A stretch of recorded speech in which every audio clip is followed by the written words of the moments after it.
Well, listen, man, thanks for coming to Austin, Texas. It's good to see you. Nice to finally meet you. Do me a favor, introduce yourself to people that don't know who you are. Sure, absolutely. No, thanks for having me. It's a pleasure being on this podcast with you. Thank you. My name is Pooya Kabiri. I'm the CEO of METIS Power. And so my background is mainly in mechanical engineering, power generation. So I have been active in this field for the past 20 years. So I got a PhD in mechanical engineering, worked on an Air Force project for my PhD. So designed the wing for the F-35 Lightning, the fighter jet. So that was an exciting project. And then, I came back from aviation field to the power generation. So I've been dealing with power generation, different types, especially gas turbines for the past, I want to say 20 years. And alongside with that, at METIS Power, we are offering solutions that involves power generation. How did we get to this point, right? Because you and I talked, and I get a chance to meet with a lot of amazing people. We get a lot of people that show interest in trying to share what it is that they're doing on the podcast. And I'm not sure how many podcasts you listen to. Some of these podcasts are just for entertainment purposes, right? There are people from the industry. There's some luminaries that people listen to. And, sure. And I think in some cases when you're hearing some of these groups, like I tell people that right now what 2025 is for the data center industry is the equivalency of 1925 for the automobile industry. Mm-hmm. Keep in mind, the cars that we drove in 1925 weren't that great. So try to imagine that the AI we're working on today is probably the worst version of AI we'll ever use in humanity, right? For sure. But we're at an inflection point with a big tipping point, and we're getting a lot of great people coming on. We have the Henry Fords of our time, working with us still. This industry is still in its infancy. And some of those people, they inspire the heck out of everybody else. I try to grab them and bring them on too, because they tell us where the industry began. What I want to do is tell me how you got into this. I want to hear, what was the genesis behind that? Was that something that was in the family business? Or? No. So it was back in days when I was 20 or so. So I was involved in maintenance and operations of assets on a crude oil pipeline. And I happened to be in a repair workshop. I saw the first gas turbine of my life being opened up. And then when I saw the precision, that machine with that precision built, it inspired me. I got very excited about it. And, that was kind of the starting point for me to get into power generation, especially with the gas turbine. So that's how I got into the power business. And then I continued on that. So I started just shifting over from, just being a regular mechanical engineer, specializing in power generation and energy efficiency, and continue my education in that field. Although, I kind of deviated a little bit, went into aviation and aerodynamics, but I came back again. I have been always inspired and fascinated with the power generation industry and, what basically power can do to people's life. So when you look at the overall demographic of power in the world, countries with great power infrastructure, they are just advancing. They are marching forward. And if you look at some countries, especially in Africa, the lack of grid, lack of power generation, lack of availability of power is actually creating poverty. So power is very fundamentally important to the societies, to the growth, to success of communities. So that's why I'm always excited about power. I'm always excited about means of power generation and how you can deliver power to consumers. So where did you power being? You went from power to aviation, back to power. Well, what's your background, by the way? I know. Are you from Southern California, Northern California? Oh no, originated from Iran. Okay. So moved to the United States over 16, 17 years ago. Hard acclimation or?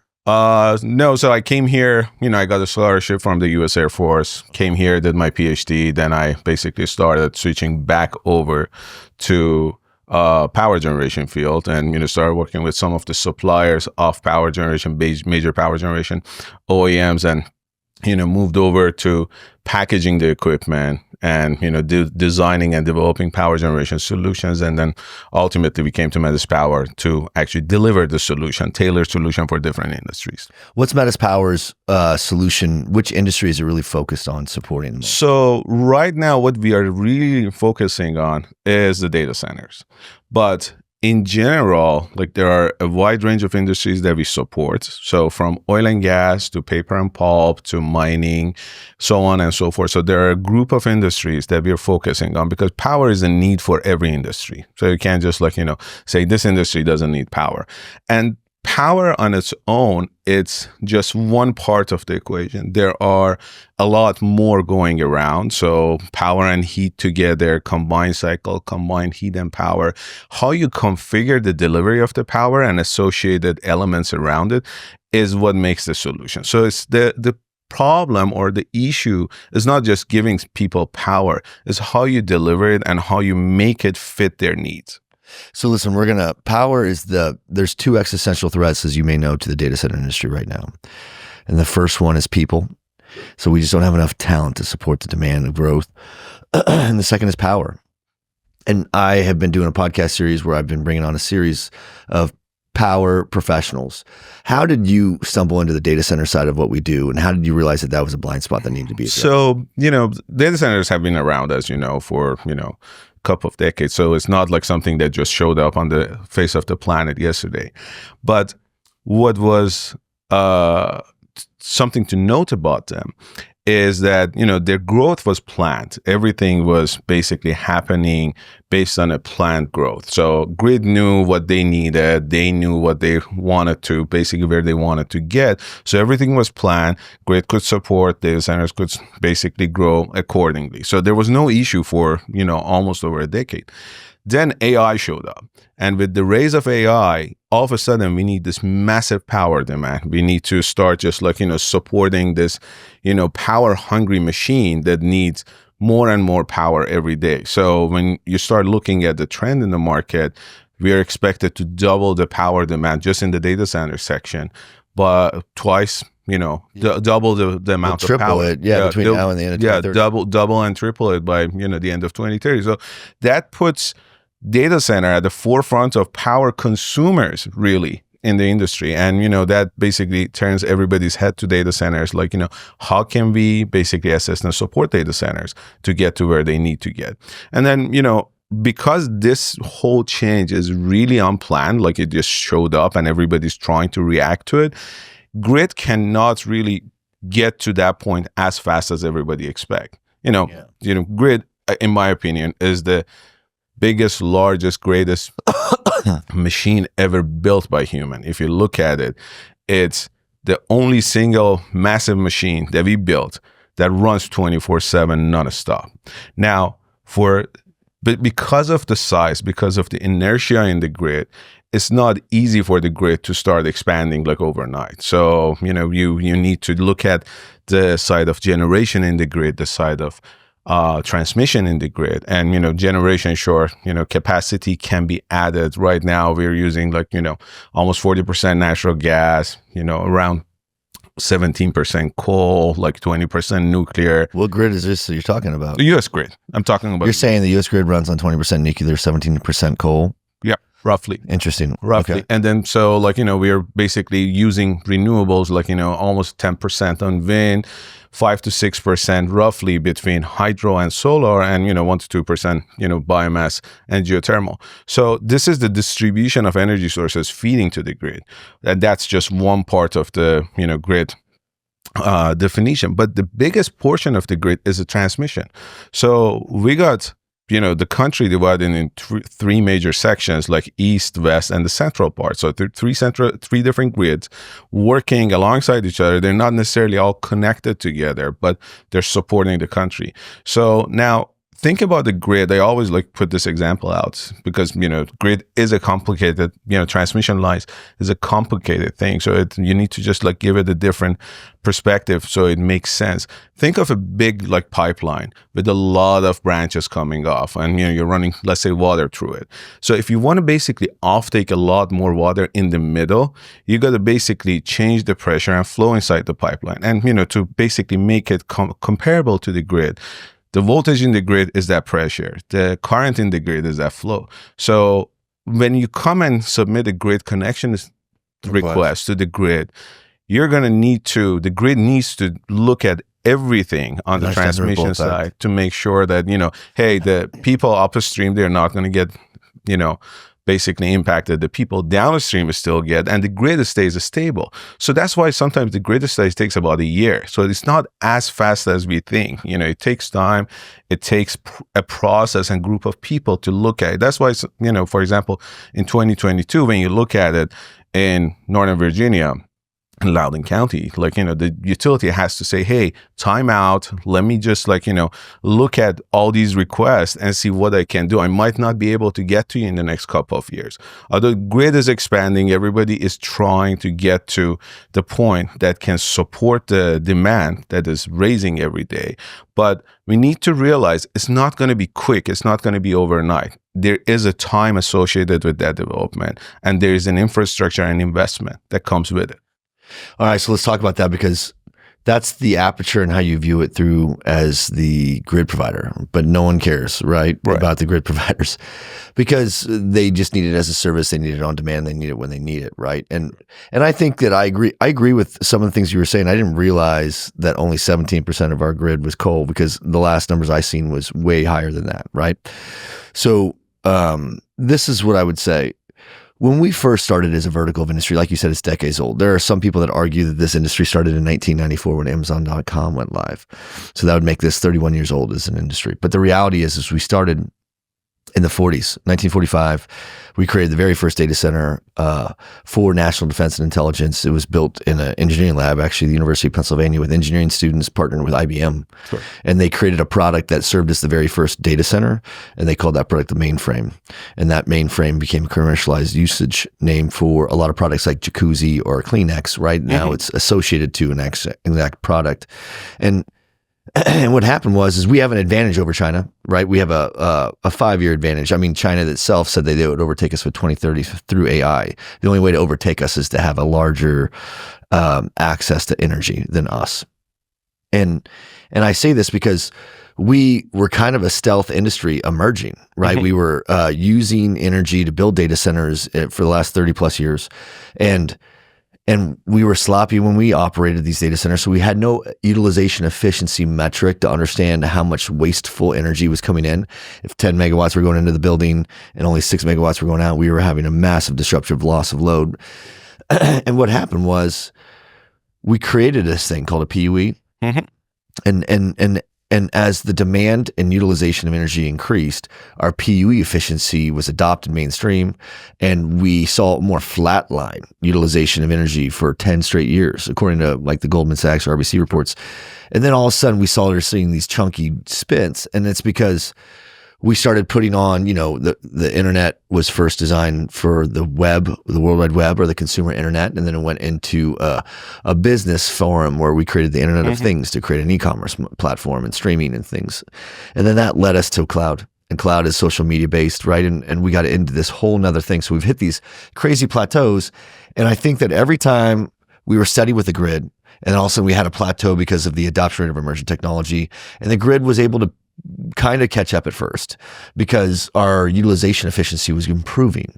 So we were able to stop wasteful utilization, which kept the utility providers from having to freak out and react in a, completely less efficient way. Sure. And then what happened is we hit two plateaus, the Internet of Things, and then they were stabilized with that. But once we hit cloud, we really tripped the grids, right? Because everyone is land banking and buying large volumes of energy, right. And they're not using that energy. But Dominion in Northern Virginia, you're talking about, had to they couldn't oversubscribe to their substations, so they have to figure out how do we sell everything. And once they kind of sold out, they came back and said, "Hey, look."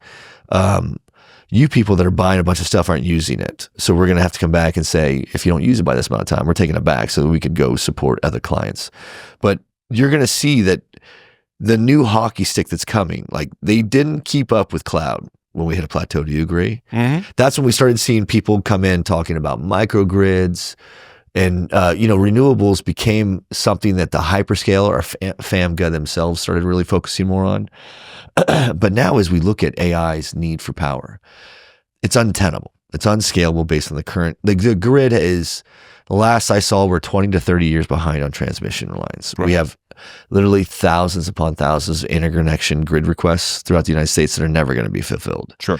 So now that we know that we've arrived at this iterative platform 2 or 3 times to get through the World Wide Web, the Internet of Things, the cloud, and now AI's launched. And we're sitting here going, the grid got us through the first few paces of it, but now there's no way. We're going to have to go and build data centers in places where there's no utility provider, preferably a deregulated energy market. And we're going to be building these things. And we need to start engaging with experts of energy and power plant generation, microgrid generation. Is that what METIS is? That's exactly what we're So explain to me what METIS is so we could talk about how it dovetails into the microgrid. So we realized, as I said, we have been an energy solution provider for... In what capacity though? Were you guys doing microgrids with batteries and lithium ion, or what were you guys? So originally, no. So we have been focused on combined cycle CHPs. Then, What, turbine only? Turbine only. Okay. Then we started realizing that, hey, the solution should expand beyond this. There should be, Was these natural gas turbines? natural gas turbines. So we were looking at, the microgrid structure as an answer to Were you serving, your client was the grid provider at that time? Is that who your customer was? So mainly they're grid providers, they're expanding, they can't just get enough capacity from the grid, and they're using grid as a backup, using our solution as a primary source. So that's how basically the shift happened in the market. And it was mainly with metal foundries, with paper and pulp, this energy intensive type of industries. So they wanted to expand, grid couldn't do it. They wanted to actually increase their efficiency. So they wanted to utilize the excessive heat that we have at the exhaust to combine this with the power that they're getting from the turbines and, start generating more power ultimately. So in a lot of cases, the solution became the primary source of power and the grid became the backup. Yeah. And, cases that, the primary... Were there specific markets that you saw that more prevalent in? As I said, so mainly paper and pulp, which, is kind of like a major sector in this, aspect of the solution. Metal foundries as well. So let's talk about that. So I'm talking about regions of the United States. You're talking about verticals of industry. So we could talk apples to apples for those that are listening. Like if I think of the West Coast from middle of California up to the Pacific Northwest, the only vertical I really think about is high tech. Technology, right? Correct. And if I think about the Midwest, I'm thinking about manufacturing and retail. Sure. If I think about the East Coast, Northeast, like New York and stuff, I'm thinking finance vertical. And when I think where we're sitting at today, it's the headquarters of the energy vertical. So there's different verticals of industry in certain regions of the United States. I mean, I'm trivializing and painting with a really broad stroke, but these paper and pulp and these other ones, were they just were those in Midwest markets? Were those in? They're everywhere. So the geographic location is not really for this industry because these are old. Like you look at food processing facilities, they're everywhere. They are not there's not a central location. Yeah. All the food processing are located there. Paper and pulp, same way. Cement factories, everywhere. Same way. They're everywhere. So there's not a geographical criteria around them. They're everywhere. But their needs are very similar. They all need steady state power. They're not really peaking, but they need a solid, power that needs to be provided to them. And as they're expanding, the grid cannot keep up, or grid would say hey, I can give you another 10 megawatt. I just have to maintain this millions of consumers that I have. So you go figure out what you want to do. And that's where this type of solutions will come in. Plus, some of these industries, such as metal foundries, they pay a premium, crazy premium price for the 1 hour of the day that they're peaking. So that the standby charges are literally killing them because grid, rightfully has to be ready when they need it to supply the power. So they basically realize that, what if we switch over from relying 100% on the grid to provide our own power, even during the peak time, so we can basically tell the grid, don't worry about our peak, just basically be a standby for our base load. So you were bringing in natural gas solutions with turbines to serve as the primary and the utility as a backup. Correct. Was it a true microgrid? Did you have a storage capacity for batteries? So we realized, throughout a time that, okay, gas turbines are great, awesome, Are they? They are. I don't think so. I mean, at a utility level where it's steady state, they're fully efficient when they're fully loaded. Correct. But if You think turbines direct to the AI data centers? No, not a absolutely chance. not. Absolutely not. I think, like, when we start looking at it, let's take a step back. Let's look at the sources of, energy available to us. When you look at renewables, like, wind and solar, they're great, awesome, no emissions, like, all of the checkbox Are they really great? They are great, but let's look at the issues with them. So they have intermittency issues. So they're not always available. We can't rely on, when the sky is going to be cloudy or when the wind is blowing. So there needs to be a way to mitigate this risk. And, of course, the battery storage basically came in, started just, complementing these solutions. But still, there is, it can't be just a single source. They can be a part of the solution, but they can't be alone the main source for the power needs. Then you look at nuclear with the development around small nuclear reactors and what we're doing. Nuclear has been around for decades, mainly operated 76 years. Correct. Mainly operated and owned by the government. So there's very limited experience in the private sector with nuclear, but now there's quite a bit of investment, seems promising, and it actually is promising. If it gets to the point that we are expecting it to get, it can be very promising, and it can be a clean energy that we can generate. Now, regulatory kind of requirements around it can, extend the commercialization. The whole development is going to take time. So it's not a solution for today, but is expected to come in at some point in the future. Plus, something that, we don't talk about, nuclear on its own, it doesn't generate power. A nuclear reactor generates heat. So you got to take that heat to convert it to steam generator, turbo generator, motor generator. Correct. Right. So you got to go that route. So that basically brings a group of, demands around the nuclear industry. You need to have access to water and be able to cool it, be able to basically convert water to steam in order to run a steam turbine, so on and so forth. So nuclear seems to be a promising, technology that is not available today, but will come in few years, hopefully. Then we look at natural gas or fossil fuels in general. So of course, we have coal, we have diesel, and we have natural gas. Coal and diesel, they're really kind of not being looked at much because of their emissions. And, plus with coal, it's a solid fuel. You got to haul it from the origin to the point of, consumption, which is, by itself is a complex thing. Diesel kind of the same way, but it's a little less complicated. You can basically provide the storage and use it. But when you start looking at natural gas, we have in the United States, we have about over 300,000 miles of transmission, primary transmission pipeline. With the whole network combined, we're reaching about 3 million miles of gas pipeline That's fantastic. network. I didn't know that. And we own the large, as a country, we own the largest natural gas transmission and transmission capacity in the world. The next country after us is Russia, with almost less than 50% of the capacity and the pipeline that we have. Meaning that if you look at the map of the natural gas network in the United States, it's everywhere. It's pretty much at every corner of the country, you have access to gas. And when you start, looking at the performance of the natural gas grid on its own, they're operating at almost 5.9 efficiency, reliability. So that grid is solid, and you have quite a bit of fuel and energy available at different points. So definitely natural gas could be a part of the solution, but not alone. So in terms of emissions, when we start looking at the emissions of natural gas, it's the cleanest one among all fossil fuel. I'm not advocating that, hey, let's go and just burn natural gas more and more. But just to give it the perspective, the number of cars, let's say NOx is one of the major concerns with, emissions from fossil fuel because of the ground level ozone that they generate. But when you start looking at it, the cars that we drive in the United States, average in a year, generates about 1.5 million ton of NOx.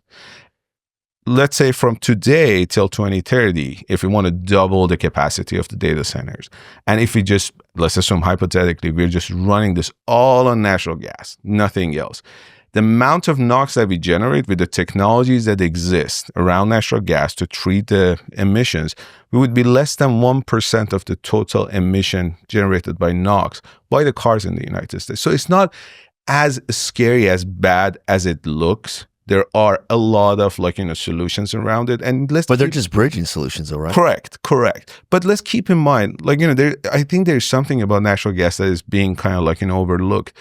Oil and gas industry mastered the use of natural gas over the past 3 decades. They basically use it as a primary source of power for a lot of their operations. And there are a lot of similarities between oil and gas and data centers. They need uptime, they need reliability, they need availability, they need efficiency, they need to reduce emissions. Oil and gas did all of these with natural gas for all these years. So there are a lot of best practices that can be duplicated or replicated from the oil and gas industry, brought into the data center, basically world, and start utilizing it. But again, none of these solutions, renewable, nuclear, natural gas, battery storage alone can answer the question. What is needed there is, in my opinion, is a solid microgrid solution that can basically bring all of these energy sources. It's not tied to a specific type of energy source. It can adopt anything and everything and can generate the power at the level that's needed by data centers. What I'm trying to say is that we all focus on the quantity of power. This is how many megawatt or gigawatt that we need, right? But we forget about the fact that data centers, they have another set of requirements on top of the quantity of the power, which is the quality of the reliability, power. Sustainability, correct. Scale. So they can't just deal with fluctuations. So they can't just have a power that goes up and down. You can't have a system that cannot respond fast to fluctuations of an AI data center. ITIC requires you to be less than 20 milliseconds to respond to load change. And I don't think there is a gas turbine that can do that. I don't think there is, a solar system that can do that. Reciprocating engines? So probably no, none of them can do that. When you look at the physics behind this power generation equipment, they all need, recip engines or gas turbines. They're mechanical equipment. They need time to ramp up. They need time to get to the point that they need to get. In a best case scenario, you're looking at a minute at a minimum. Compared to 20 milliseconds, it's not even comparable. So there should be a solution that brings all of these together and start basically providing the power at the quality level needed to the data centers. And that's what we did with our microgrid solution. So we tried to provide a solution that is not tied to a specific type of generation. It can use our own basically units, but we can bring solar, we can bring wind, we can bring grid, also nuclear, all of that, recip engines into the mix and start basically cleaning this power within our microgrid structure, adjusting it to the level that is needed by the data center and start presenting it to the data center. Now, if the load goes up and down, we have a battery storage in the middle to supply that demand, intermediate demand, while everything else is catching up. So while we're getting the gas turbine to ramp up or a gas engine to ramp up or getting solar or wind or grid or everyone else to come in and start supporting it. So this way, data center as a consumer won't see any basically changes in the power supply, despite the fact that all of these power supply elements are basically needing time to ramp up and get to the point that they need to get. Have you seen a big adoption? Because this is a very complicated subject. Microgrids have been something that have been prevalent for 15 years, and a lot of them have just been in concepts. A lot of them have been running, all the ones that I've seen have been small, and they've been aligned to some sort of university program where some bunch of kids are playing with it and trying to figure out how to tweak it. But I haven't seen a microgrid solution rolled out in a mission critical environment yet. And look, we have to address the fact that there's one element that you talk about, which is the efficiency of, we have technologies and engineering capabilities and applications that we can apply all those things through that make these things capable or functional or possible. Doesn't mean that they're economically efficient, right? So that's the other part is the primary line of business that most of these data center operators use to generate revenue is the space, power, and cooling itself. The product that we sell in the data center industry is power. We don't sell capacity in square footage. We don't sell it like that. We sell it based on price per megawatt, right? And that is the part where we are like the oil and gas industry. I believe our vertical of industry, how long has it been since you've discovered and knew what a data center was? Couple of years. Okay, so but they've been around for a longer time. Sure, absolutely. But everyone is arriving at a point where there's enough cloud, enough Internet of Things, enough this, enough that, to now they're pulling at strings to try to figure out what is a data center. And we're getting to this point where we have to figure out, how do we create these solutions? Not every market is deregulated, right? Sure. So we can't go do microgrids in every part. I mean, you're in California. You live in Northern Cal or Southern Cal? South. Even in Southern California, they're not letting you just go drop microgrids wherever you want to, because they're so protective of their grid capacity, like you said, that they're going to be like, are you going to island yourself? Are you going to do this all by yourself?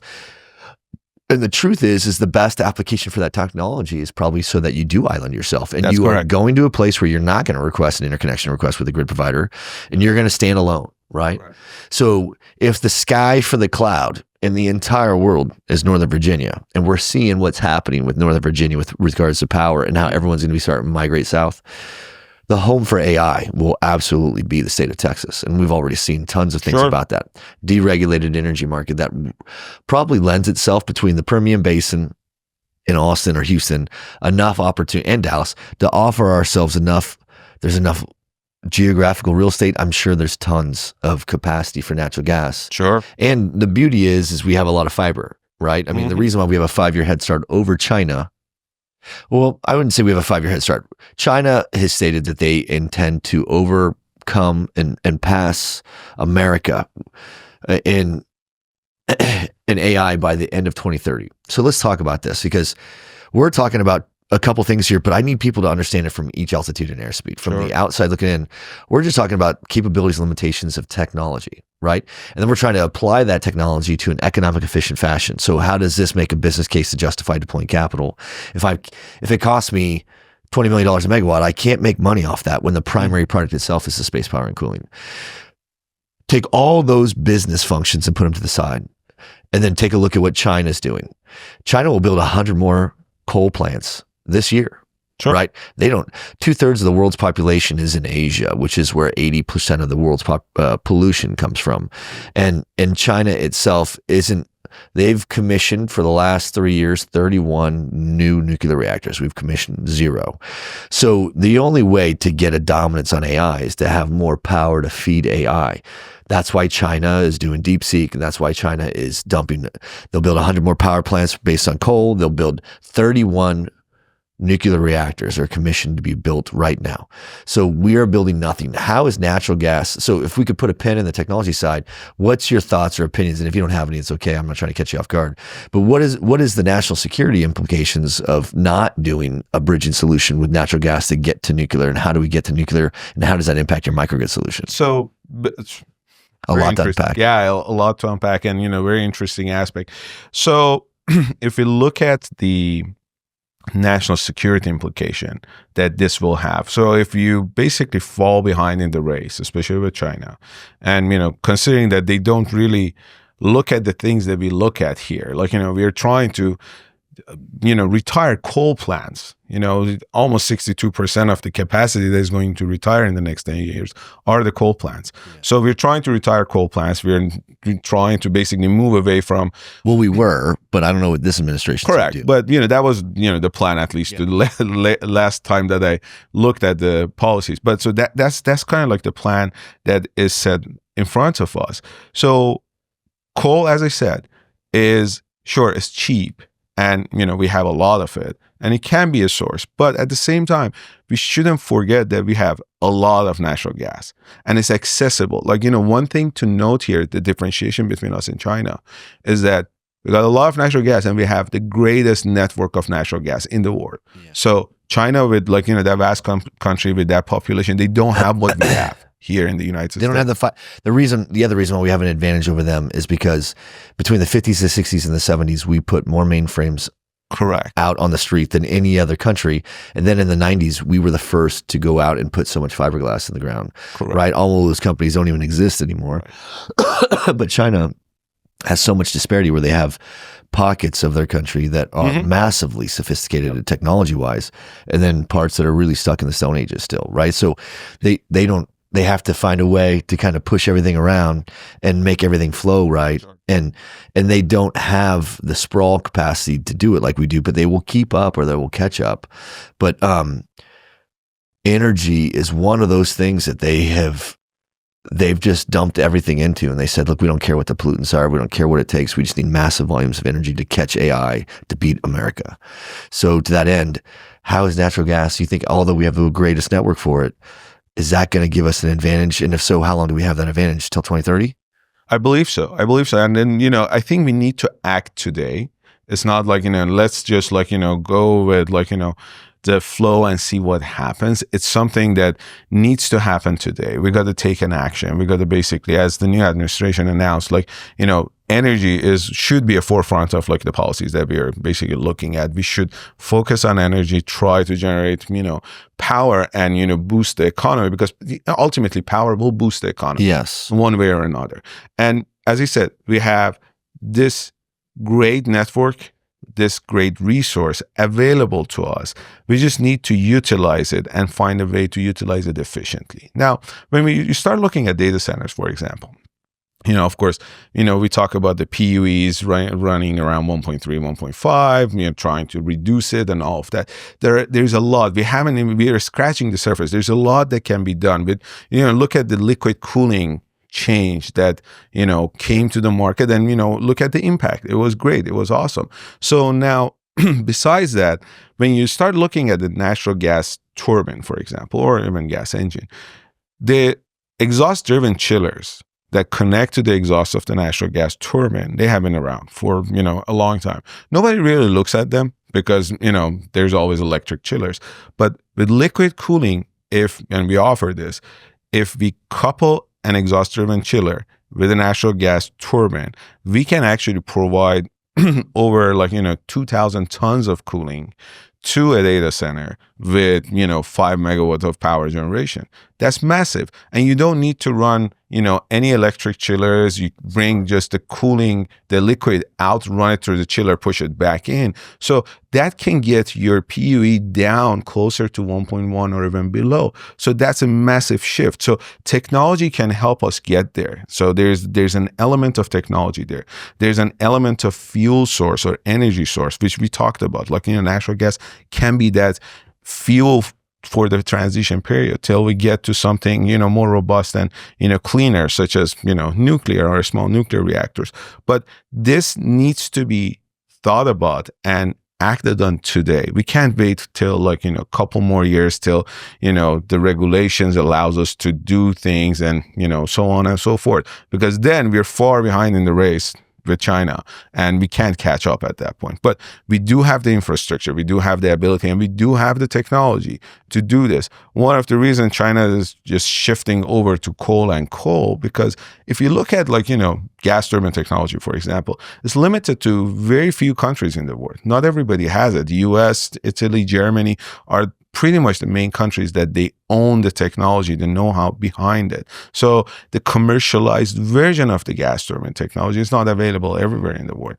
Hence, the OEMs associated with this technology are within these countries. So one of the reasons China is pushing for coal, because the technology is old, it's very basic. So, they can build those.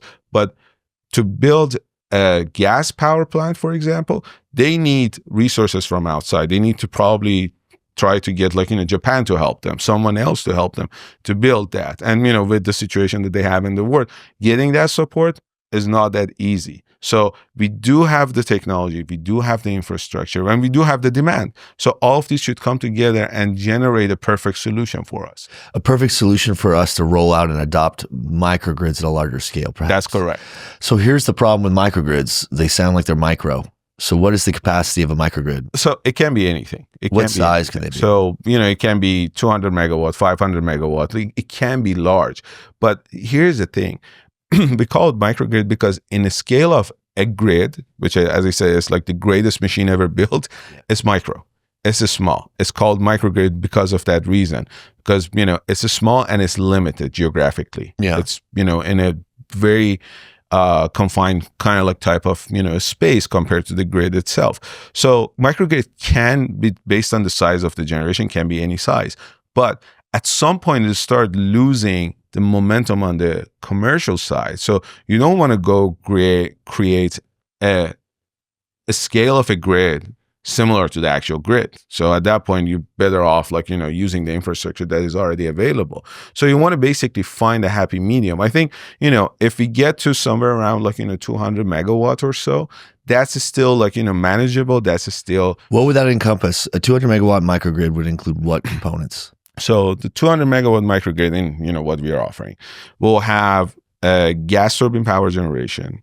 We'll have a tie to solar or wind if they are available, or even grid as a backup if you don't want to go island mode. We'll have definitely battery storage in it.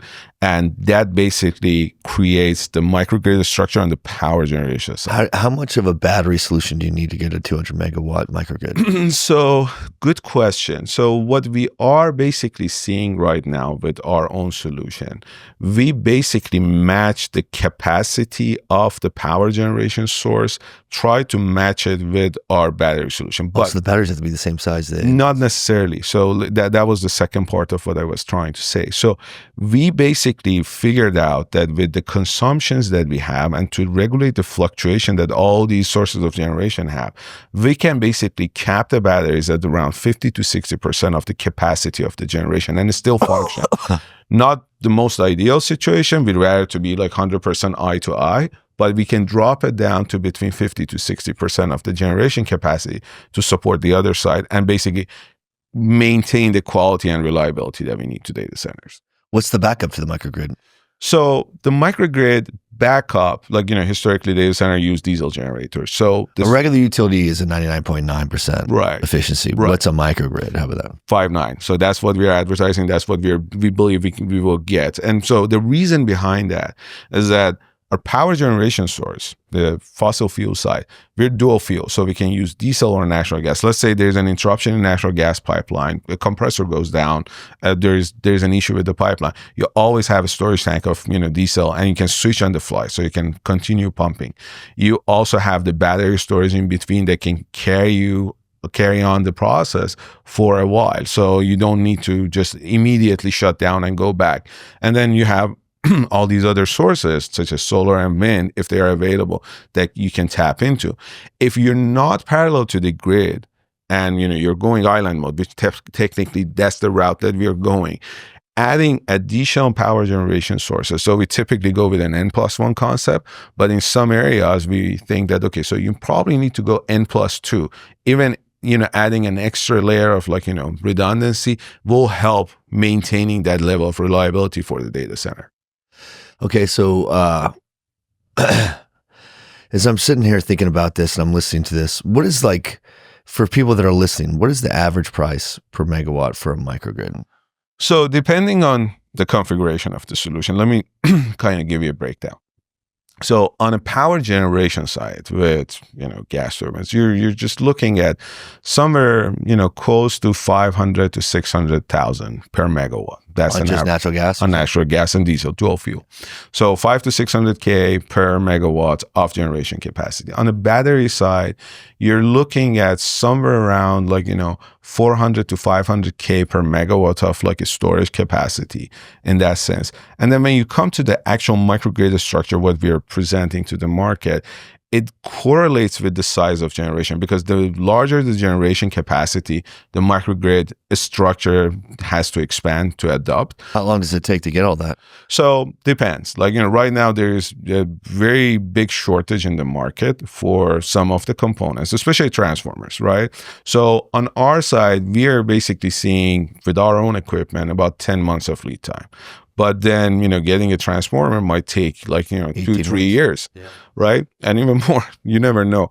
But what we did on our side, we tried to adapt our units to eliminate the massive transformers from the mix. So now we're outputting 480 directly from our units and taking that through AC-DC transformers, which are readily available, making it kind of to DC, turning it back from DC to AC and feeding it to the data centers. So that basically resolves the issue with the transformer. We can feed directly to the data center building at lower voltage so that we don't have to step it down and distribute it and then try to step it up or so on and so forth. So the lead time to get something of this magnitude on the ground and start, providing power, somewhere from, 10 to 14 months.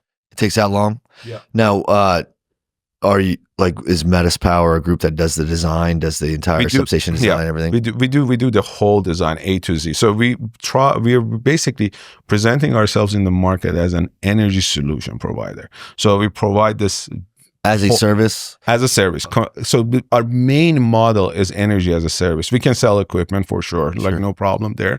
But our main model is to offer energy as a service. That's what we basically focus on, and that's what we do. So we basically design everything from the ground up, put our own equipment and other sources of energy together into a microgrid solution, and then, deploy it to the site.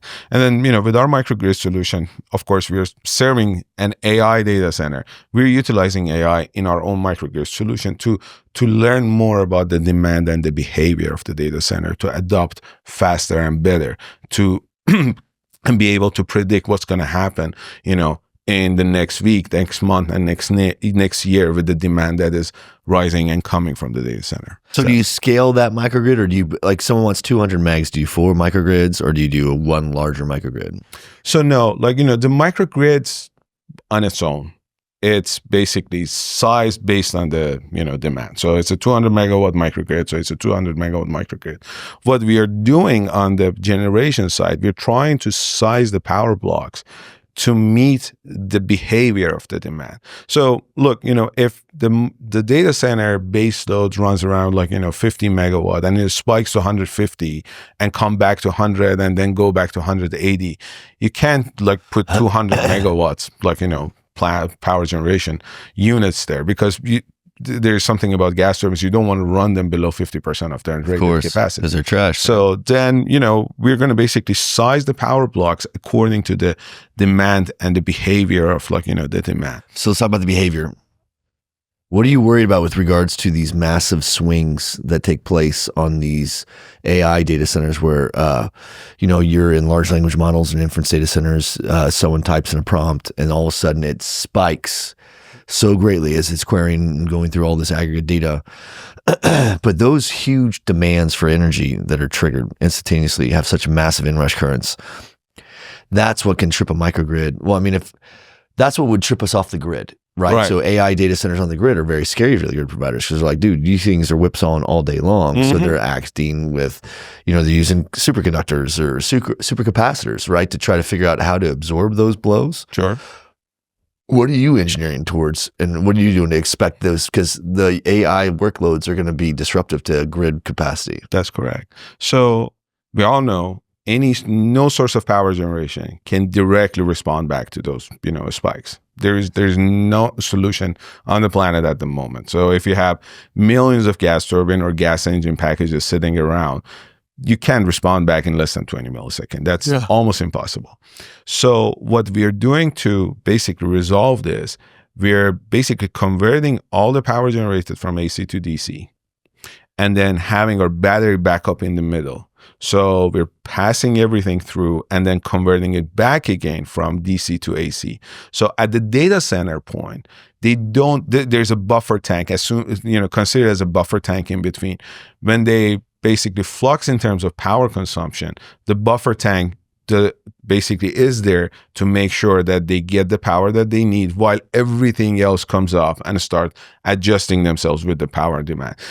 We typically design the solution on the power generation side based on the base load. And that's why I said you can drop down the battery capacity to almost 50% of the generation capacity, because we want to make sure that the base load is covered all the time and the batteries are charged and ready. So whenever the data center spikes, you can basically discharge from the batteries to the data center while you have additional units coming up.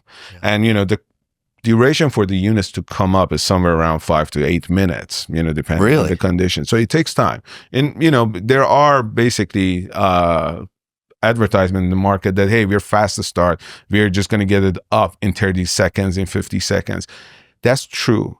But what nobody talks about is that when you try to run a gas engine or a gas turbine, in 30 to 50 seconds, you're sacrificing the life cycle of the unit. So the major overhaul, instead of happening at 40,000 hours, it will happen at 20,000 hours. If you basically do that type of fast start continuously, which that's what AI data centers kind of like, need. They need fast start systems. They need something to immediately respond. And that's why we created this microgrid solution with the battery and the conversion of AC to DC as a buffer tank in between, to ensure that at any moment when the demand spikes, we're ready to respond without sacrificing our generation equipment. Interesting. Microgrids have been very prevalent in this space for a long time, right? And I haven't seen them really wide scale adopted. I don't think that, the data center itself has a primary responsibility, and the primary responsibility is reliability, right? And the reliability parts, they come after, like, hey, we're trying to protect the engines, or they're just trying to protect the load, right? So, Correct. So I'm trying to get back to where I believe that microgrids will be a big part of the future solution that all these operators should have to figure out. And look, most of these data center owner operators, they just want to be like a REIT. They want to have space, power, and cooling, and they don't really want to have to play with on-site generation, because that's a whole other monster. But the reality is the demand of energy is really marrying two verticals of industry. This one, which is brand new. So let me say this. Every industrial revolution we've been in prior has been predicated on power. The very first was on a steam engine. The second was on AC and DC power. And when we discovered that, we also discovered the automobile and powered flight. And then we had a big break in between industrial revolutions where we figured out rockets and planes and really how to use these things. We discovered fission, fusion, hydrogen. And then in the third industrial revolution, we discovered compute power. And the fourth, we did AI power. In this fifth industrial revolution that we're in right now, we're really, every industrial revolution is predicated on power. So we're trying to figure out what's the power theme going to be for this fifth industrial revolution, because we know it's going to have something to do with power. I'm hoping that it means we're going to be bridging and using microgrids to get us to the point where we're efficiently utilizing energy until we bring our own reactors online, right? Correct. And we have a long history of reactors, and we have the ability to demonstrate their safety. But it is... there's a dichotomy there that still exists where people don't understand how to bifurcate nuclear weapons from nuclear energy. And there's a huge difference. But microgrids are going to be a big part of what we're doing in the future. When I say during the second industrial revolution, we discovered the second utility, right? The first utility in any home was always plumbing. The second was electricity. 46 years. It took 46 years from the time that we adopted electricity and introduced it to the mainstream. It took 46 years before it was adopted by 1 in 4 Americans in their home. The third utility was connectivity, copper wire, Ma Bell, right? Yep. And that took 26 years or 27 years. So my thing is here we are at the precipice of this really inflection point of our industry where people will soon know what a data center is. Everyone will know this name of this product, and this industry will be just as... I mean, look, there's no colleges. I could go to college right now and go study something in oil and gas, or I could go probably study microgrid technology. Yep. There aren't a lot of colleges right now that are saying, hey, you really need to educate yourself on these data centers. So it's us. We're all going through these apprenticeship programs together, right? We're all on this journey together. And the beauty about this industry is it's so small, it doesn't have, because it's not mainstream, we don't have the regulatory affairs and the authorities over us that are driving us with levels of ethics or mainstream adoption of other sorts of things. We are still just, the soup's not done cooking. We haven't figured it out, but we do know that microgrids have been something that those people, like the Jake Cartemarks of the world, the Peter Grosses of the world, there's all these smart guys in our industry that are just ahead of their time sometimes, but they're talking about these things knowing like, hey man, it's inevitable. We're going down this path. We're on the path. We're going down the path now. And microgrids are going to be a big part of the solution. It's just people want them. They don't understand, how does it impact my reliability? How does it impact my my cost models? Because if you're a hyperscaler, if you're a global Fortune 1000, a G1K, and you're either going on-prem or you're on an outsourced model for your IT configurations, if you're an airline as an example, you're going to outsource your IT to a managed service provider, a cloud provider, or a wholesale operator for your infrastructure. Because the primary line of business you use to generate revenue is going to be the airplane, right? But now you have large enterprises that they spend a lot of money into a cost center, and they're going to figure out how to put it into, like, if you're a data center owner operator like Equinix, Digital, CyrusOne, CoreSite, you name it. The primary line of business used to generate revenue is that, and the secondary would be probably some connectivity or network capacity. But now they're at a point where that is the product, right? So it's not like, hey, we have to have this. They're like, I have to have this, but it has to be able to pencil out. Sure. So what's been the greatest challenges you've seen trying to, because we're all over the place. We went through your background really quickly, but I figured I'd bring him back to that a little bit and talk it through. But what was, when you saw this opportunity and you're like, I'm going to go build a microgrid company? I mean, like, what was the genesis behind that? No. Because there's a lot of risk in microgrid still. Correct. It hasn't been adopted. It's not mainstream yet. Not like so when you look at microgrids, and you're absolutely right, it hasn't been adopted widely. But let's look at why. Like, majority of the country, to power is regulated. So you can't just go just build something for yourself and just like, expect that to be approved and you get permitted and you start generating. Most of the time, when there was a demand, and at the end of the day, power is a business, right? So at the end of the day, when you're going against a utility saying that, hey, I'm going to put my own microgrid here and I'm going to use you as a backup, right? So by the time, and you want to stay parallel to the grid, that's a key thing here. Now let me ask you, why? Is it because you want to be able to make it to where the grid could buy that microgrid one day as their own source and sell it to you as a service? Why do you have to be parallel? Okay. So typically, the need for microgrid is triggered by a need of that facility, wherever that is. So they have a need. Grid cannot support it today. They need to expand. Grid cannot support them. So what's the next solution? Building a microgrid. But now this microgrid, look at like how it's kind of like planted in our own heads. We are used to connect to the grid. We're used to be a consumer of the grid for our whole entire life. So it's so hard to change and, now go do something else. So every time that you want to basically bring a new solution into the picture, you're tiptoeing around the idea, do I really want it? Do I not? Like, would it work? Would it not? And then to add another layer of, security for the solution that you're bringing in, you say, okay, I want to keep the grid, which, I know that it works, as a backup. So now I'm going to stay parallel to the grid. Staying parallel to the grid means that you need to go the whole thing with the grid study and all of that, which is a lengthy process to get a microgrid established and start just like generating and staying parallel to the grid. Most of the time, the length of this process will kill the deal. That's why there are not many microgrids. And as you said, majority of them are in the small scales, in universities, like, they're like test project, pilot projects for the most part. Early infancy. Yeah, exactly. Not widely like deployed across the country, because by the time grid finishes that grid study and tell you, hey, like, yes, you technically can put this parallel to the grid, they actually make up the capacity that you need. And you're like, do I really want to go through this investment or not? I buy it from the grid. Like, why would I do that, right? So that's kind of like, the most obvious reason behind it, why microgrids are not widely used. But when you come back and, look at the data centers, the reliability is, as you mentioned, is a big factor. And, grid, sure, is reliable, but like, not at the level that the microgrid necessarily needs it. So you need to just, increase the reliability and notch up, but that notch up requires a lot of work behind it. Grid can't do that because, as I said, grid is massive. To get that inertia to be at that level of reliability, you need like, crazy amounts of infrastructure and investment. But in a smaller scale, you can. Now, how do you bridge like, the gap that we have right now? Come out of like, staying parallel to the grid, make the microgrid solution to the point of reliability that data centers feel comfortable with, and then submit a grid connection, interconnection application. Whenever it happens, it happens. By the time it happens, you might be selling this power back to the grid rather than consuming it yourself, because you might just adopt a nuclear reactor at your facility, just like, supporting the power. But grid is always hungry for power. So any source of power that is available, grid will take it. Once you become parallel to the grid, instead of pulling from the grid, push the microgrid power back to the grid. It can be a revenue source. Now, coming back to what you just mentioned about data centers and power, so two separate verticals.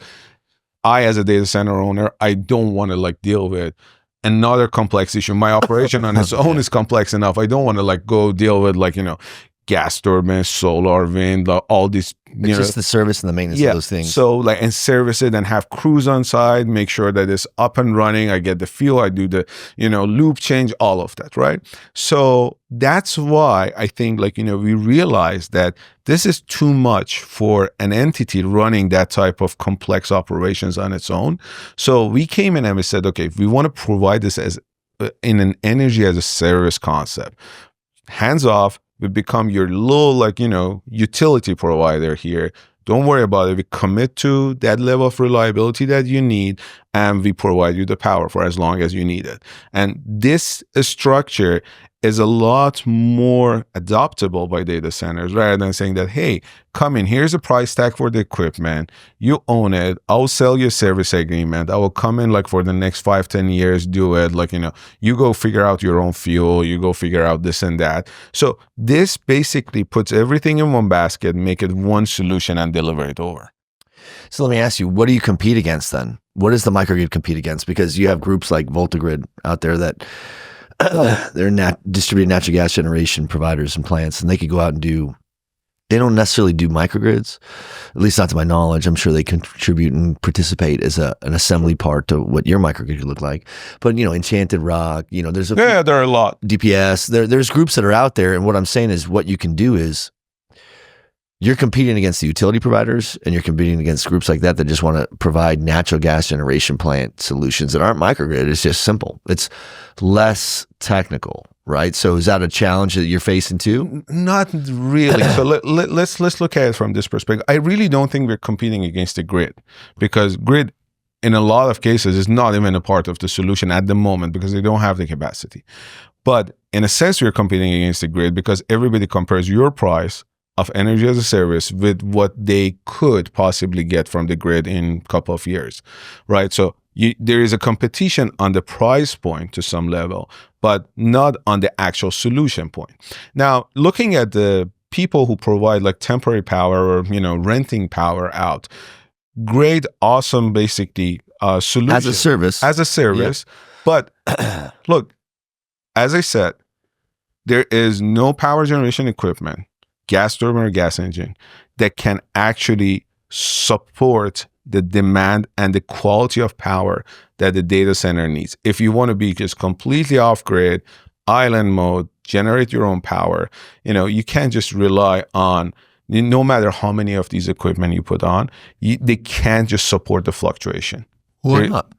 Because it's the physics around the equipment. So you can't get a gas engine or a gas turbine to respond in 20 milliseconds. It's impossible. Even if you keep it like, on ideal running, which is not like, But we have diesel engines that are the backup to a data center today. Correct. And you have an ATS that can find, it's monitoring from the utility, and it sees a drop or lag, lead, voltage drop, whatever it is. And within seconds, it tells the generator to start. And this whole time, it's opening up breakers and discharging on batteries, double conversion UPS, using a full wave bridge rectifier with SCRs, IGBTs, whatever you're using at the grid level. And then at the same time, that engine's up and running in 3 seconds. And it's walking the load over in another 3 to 4 seconds, and it's phase matched by 10, 12 seconds, and it's up and running. So you're at 30 seconds almost. No, you're at less than 15 seconds in the diesel engines on backup on utility today typically are running. And like the part that I didn't think for or account for is the part in which you're going to harm the equipment on the engine side. But you got to understand, these are no one cares. They care about on-demand response. Right, but you pay for it ultimately. You pay for it. But you get those engines running in 15 seconds, and you have a phase match walkover load, and you are on full engine within 15 seconds. The reason that it can survive the 15 seconds because of the massive UPS amount that the data 100%. Center has. So with our solution, you're reducing the UPS. Like, you only use UPS. So you wouldn't need UPS now on the electrical permutation for an operator if you're you're going into a, that's what I'm trying to see is like, hey, look, there's a lot of stuff. That's why we have another 45 minutes to unpackage this shit. Sure. And that's why you're here. And it's not to play stump the chump with you, man. You need to, there are people that are listening. I promise you, there are people that are armed to the teeth listening to this conference. Oh, I'm sure. And they're going to come to you and they're going to have questions because everything that's too good to be true type of thing. They're like, okay, so the reliability, it's there. Check. Okay. The economic efficiencies, tell me how. You're saying it's for 50 megawatts, I'm $50 to $70 million on CapEx into creating this microgrid, and then I have an operational factor. The thing is trying to buy, purchase power agreements and getting, the capacity of natural gas is so volatile that the prices change twice a day, or they change every hour. I don't know what it is, but I will tell you is we are having on the data center side, having to educate ourselves on how volatile the energy vertical is, where in reality, back in the day, if you were Cyrus One or if you were, you name the Align data center, you name it, they would just go to the utility provider and be like, hey man, don't tell me about the pain. Just show me the baby. I need 100 megawatts. They didn't have to care. What am I paying per megawatt, per year, per month, whatever it is. But now when they have to get to the point where they have to self-generate and they have to go prime, or if they're using microgrids, now they have to understand the commodity market better. Sure. They need to know how to find someone that could buy and hedge energy for them, because you could go the wrong direction and sign a lease for 3 years on the wrong pipe and go $45 million backwards, right? So it's such a complicated topic that we have to kind of try to explore this from every altitude and airspeed. So, okay, we understand the CapEx. You're talking about the reliability of a microgrid being 5.9. Let's talk a little bit more about what we just alluded to, which is if I'm building my microgrid strong enough, you're saying I can remove the UPSs on my electrical permutation within the facility? Correct. So what we are basically, so right now the structure, let's look at the structure of UPS. You have a wall of UPS safeguarding the data center from whatever comes from outside. 100%. Right? And they are matching that capacity of batteries to the load itself. Correct. But remember, we got batteries sitting in the middle of our microgrid solution as that buffer tank. So that's why you can take some of the majority of those UPSs out of the equation of the data center, because you already have it here. We call it uninterrupted energy supply. So we have instead of the UPS, we have an uninterrupted power energy source, which is built into our battery storage system. And so you don't need to have a wall of UPSs around the data center. You already have this capacity sitting here ready to go. You just need it we can't respond back in 5 milliseconds, but there are some infrastructure equipment inside the data center that they need immediate power. So you can eliminate those. That's for sure. I don't mean to interrupt you, but I'm not as smart as you, Dr. Pooya. So I'm like, I need to understand, or maybe over the course of time, you could help us unpackage, maybe by DCAC Live. We host a conference in Austin once a year. Sure. We'll have a couple thousand people at it this year, I'm sure. And we talk about, we have a whole day dedicated just to energy and power, right? People and power are the two existential threats of the vertical. That's what we focus most of our time on. But I would love to use these platforms to help educate this industry on the components.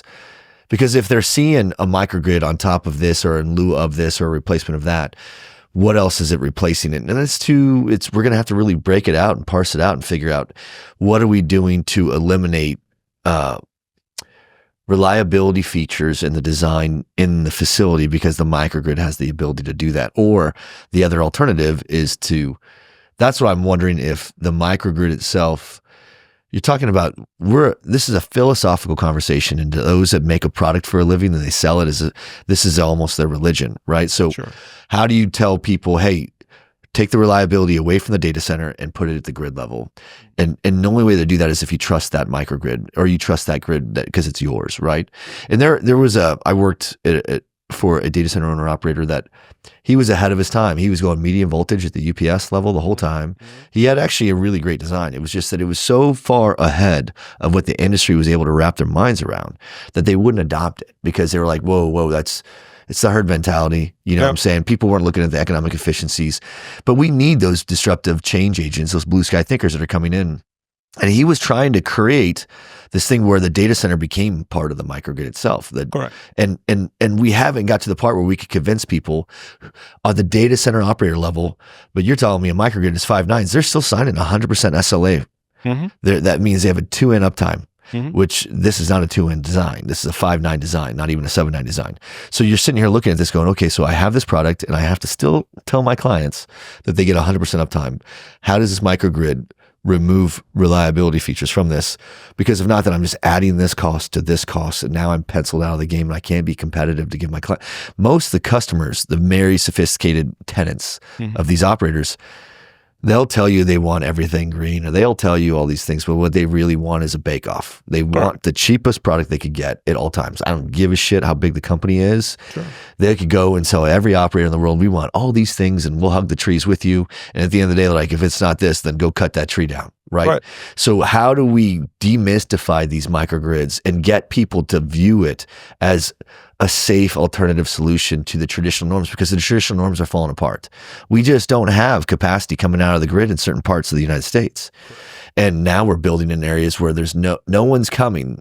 I mean, you could have a grid connection request when you put your shit online, but no one's coming to that in the next 5 years. Right. Because they have too many other things they have to serve around the NFL cities, right? So how do we unpackage? Do you have anything that says when you add this microgrid, you can remove this from the data center infrastructure side? Pretty much. So that's what I was trying to point out to. So when we basically coming with the microgrid solution that we are advertising and putting out there, because of, as I said, like, I'm trying to make it kind of like, shown in a simple term that, hey, we have a buffer tank in between for your power, and that's our battery storage and, conversion of the AC to DC and DC back to AC. So that's there already, and it's a part of the solution. You don't need to have that massive wall of UPS just sitting there. You still need some of it, but not all of it. So you can remove some of that, let it sit on this side of the fence. So let it be there and rely on the power coming from this side. And again, it's a big change compared to what data centers are used to see. Same as like, big change switching from grid to a microgrid, to a different basically energy provider. And yes, you're absolutely right. There are challenges. There are risks involved with a microgrid. Hey, what if I cannot get the fuel at the price that I got, right? That's it. The fuel prices are so volatile. So solution around that is to basically, there are a lot of energy traders. So what we see, as an individual with the energy market is that, the natural gas is basically being traded, with fluctuation of like X times a day, right? So that's what you see in the market. But that's basically the energy traders' word. It's not our word. So what we are doing here, we're signing a fuel purchase agreement with an energy provider, and we can't just like, go wherever, build this microgrid. We need to have access to fuel. So that needs to be... It's not just access to the fuel. You need to know what the rate is going to be on that fuel in the future. Correct. So that's why I said like, Texas is like, very attractive because there's a lot of fuel, there's availability, and the price is super attractive. You can go to other places in the country, but, it's not guaranteed that you can get the price of the fuel at like, $3 per million BTU or less. This industry really skyrocketed during the beginning of the cloud generation. Right. Because hydroelectricity of the Pacific Northwest drove it down to 3.5 cents per kWh. Yep. And that's when we started really, the price of energy is what drove so many data center providers to go to the Pacific Northwest. When they figured out, the Pacific Northwest said, hey man, we're turning that off because we've sold all the energy we can, for so to speak.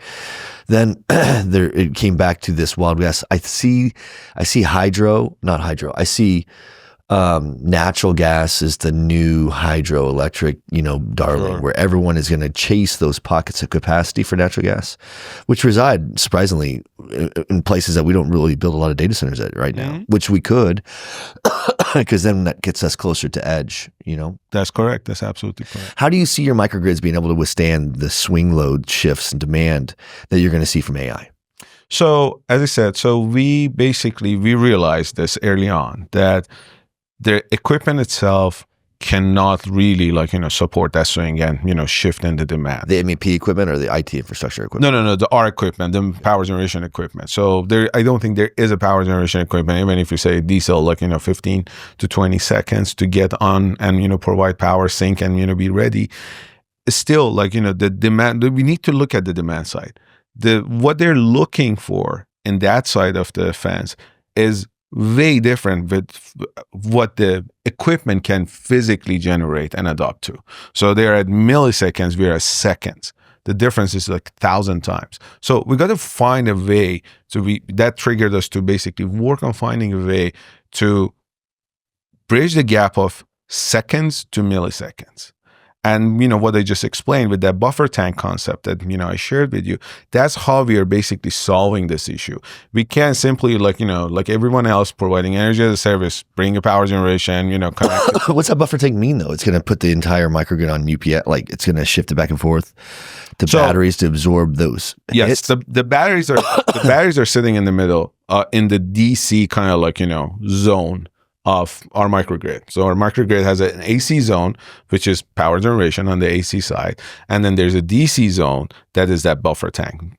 Batteries are sitting there and they're basically getting charged with DC. They're ready to deploy this charge over to the transformer that converts DC back to AC to the data center. So that's what we have in between. And we have enough capacity built in that if there is a rise, to 50%, 60%, or even 100%, we can immediately supply that power because the batteries are always charged. And the rise, they're not happening every millisecond. So they are happening continuously. So we should be able, with our battery solution and our power generation, we should be able to constantly discharge the batteries, provide the power to the data center, and then continuously charge them back with our source of power generation, which is driven by natural gas or any renewable that is outside. So this cycle continues going on and on and on. And that's how we ensure that we can respond to the fast, rising demand, provide a clean, in terms of, fluctuation and the noise on the voltage, clean energy, electricity to the data center. And then because we already have these batteries as an uninterrupted energy source sitting here, you don't need to put ton of UPS on the data center side. It's already there. So this basically facility, this equipment already exists on this side. So no need to duplicate that. If it's duplicated, let's say a data center comes in and say, hey, I want to keep my UPSs. I don't care what you do. I want to stick to my design. And that's fine. Well, they have their own SLAs, and correct. Clients are expecting them to have a certain product. Right. So you got your own basic infrastructure. Keep it. That's fine. But keep in mind that we have a very similar setting outside of your boundaries, doing the exact same thing, and that's how we are achieving the fast response time. All right. So talk to me. How did you get into this? How did you get into microgrids? So, as I said, power generation. So power generation. But look, power generation is completely different than, that's just an element of microgrids. Right. But what made you, give me through the journey? So look, it's always, I think power generation is a group of equipment coming together, generating power, but it's not a solution. At the end of the day, there's a lot of equipment providers, as you just mentioned, people coming up with equipment in different shape and format, trying to basically provide the output of that equipment to the consumer. But at the end of the day, that's not the solution. That's basically just an equipment placed in the right location to do what it does. Well, it doesn't have, that is a solution that doesn't really, you're talking about a solution that does have a change on the reliability dynamics that they need on their own product. They're just replacing the utility provider with natural gas engines. Pretty much. Right? You're talking about trying to enhance that power delivery solution with a reliability factor that allows you to remove the reliability requirements out of your own data center design. And I think, I don't know if operators will get down on that, but I do think the very sophisticated groups that are hyperscalers like Google and Facebook and Amazon, and I could see them doing it because it is their product. So if there's a problem with something, they know that they have probably availability zone, retroactive replication, fallover zones where, now they're like, I don't need to have such a massive reliability here because if I do something here and the eggs in that basket fall, I'm going to replicate that data in this other availability zone or this other availability zone. So trying to figure out how you're replacing or adding an alternative to distributed natural gas power generation plants, which are very vogue right now. Out of the 45 gigawatts that I think it's in the Goldman Sachs report that we will put on the grid between now and 2030, 60% of it, or 27 gigs alone, is just in natural gas. That's correct. So that's why we just started meeting all these natural gas providers. And what I've found is it's a very difficult, the first stage of those relationships are very challenging because Correct. we're trying to become educated on what their capabilities are, and they are not very forthcoming on their limitations at the same time.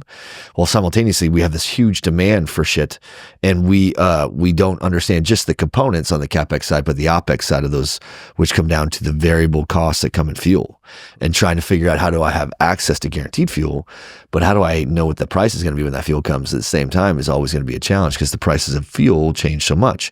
Operators didn't have to worry about that as much. That was a utility problem. Mm-hmm. Now it's going to be their problem. So now they're getting more people that they're bringing onto their teams that are armed to the teeth to figure out how do we handicap and mitigate risk against that. And at the same time, it's already a big change bringing natural gas generation plants to us versus a utility provider. Right.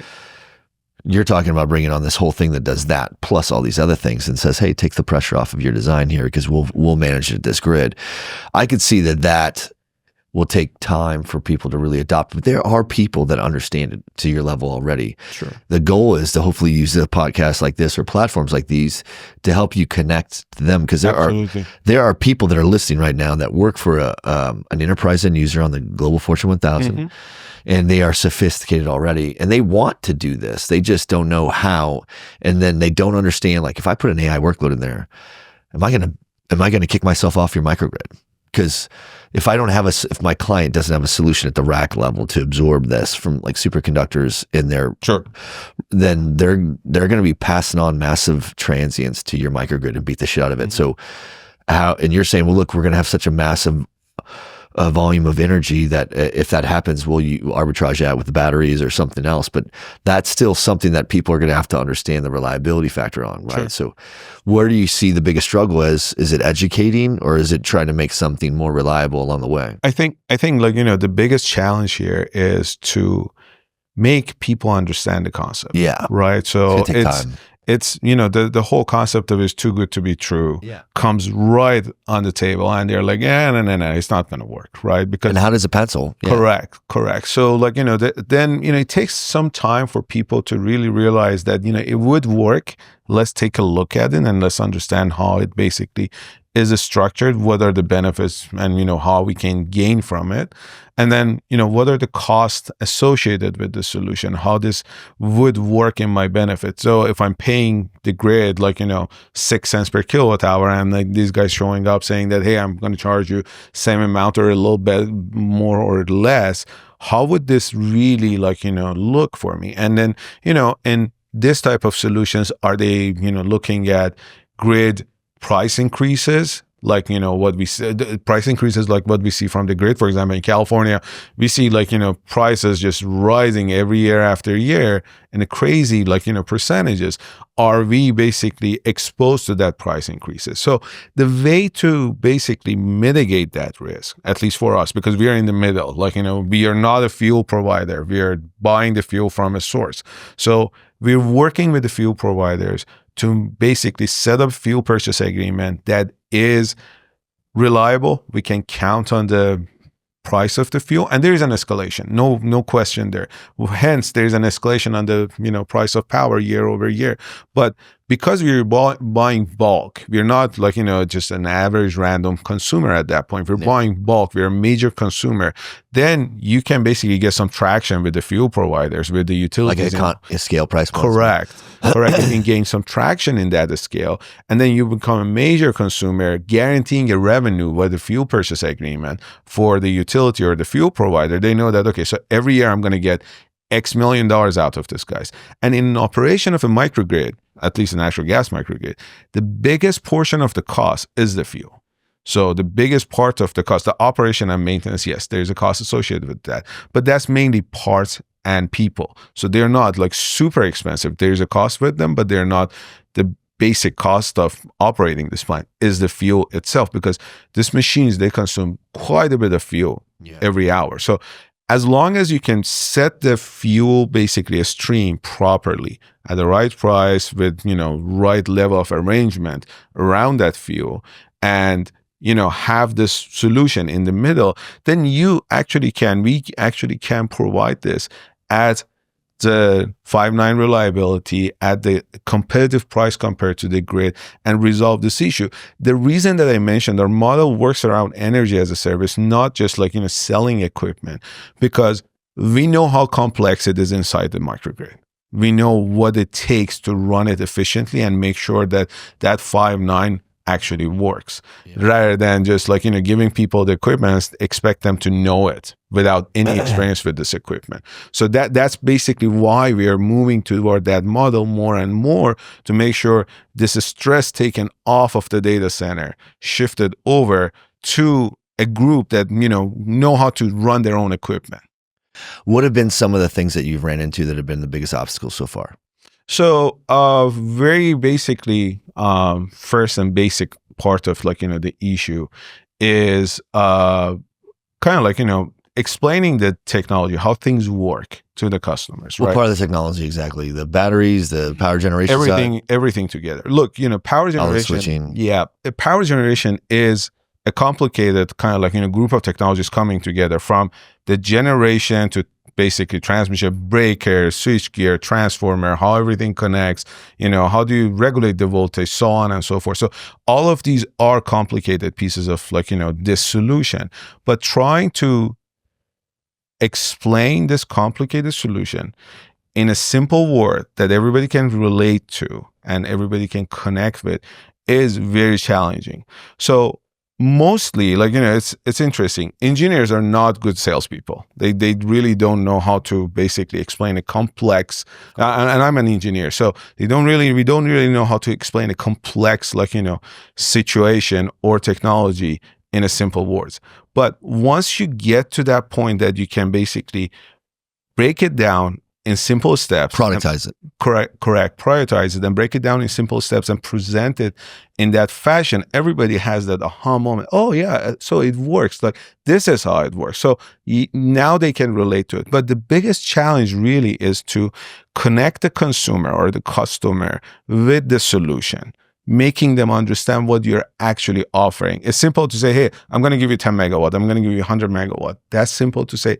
How you're going to give them that many megawatt is the $1 million question that you need to be prepared and ready to address in a way that they can connect and, correlate with. That's, I think, the biggest challenge that we have seen.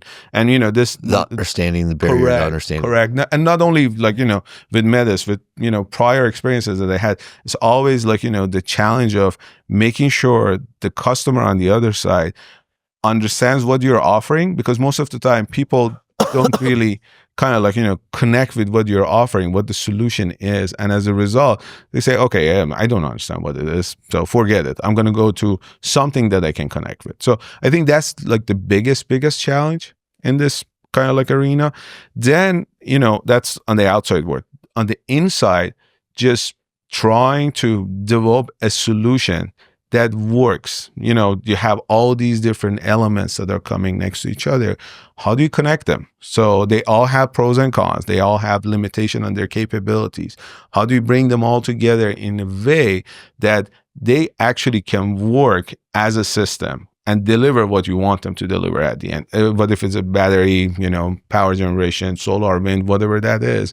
So with the limitation that exists around every single one of them, how do you connect them together to generate a solution that can actually address an issue that is on hand today? So let me ask you another complicated question, but I'm gonna paint some broad strokes with it before I tee it up, right? So, we started off by talking about these microgrids and the application itself, and you were talking about like paper and pulp, or who is the ideal customer for a microgrid, and what is the ideal size for a microgrid? I know that you're saying, hey, they could be any size, but right now, this industry started where 1, 2, 3 megawatts was a lot, 10 megawatts. I remember when people were taking down 40, 50 megs, and we thought those were monster years, right? And now, most groups are building campuses and they're starting at 200 megs to 400 megs. And there are campuses in Texas right now that are talking about gigawatts, right? And they're already in motion. Who's the perfect customer for a microgrid? Is it Is it a vertical of industry? Is it a specific geography in the United States because of the regulated energy markets or deregulated?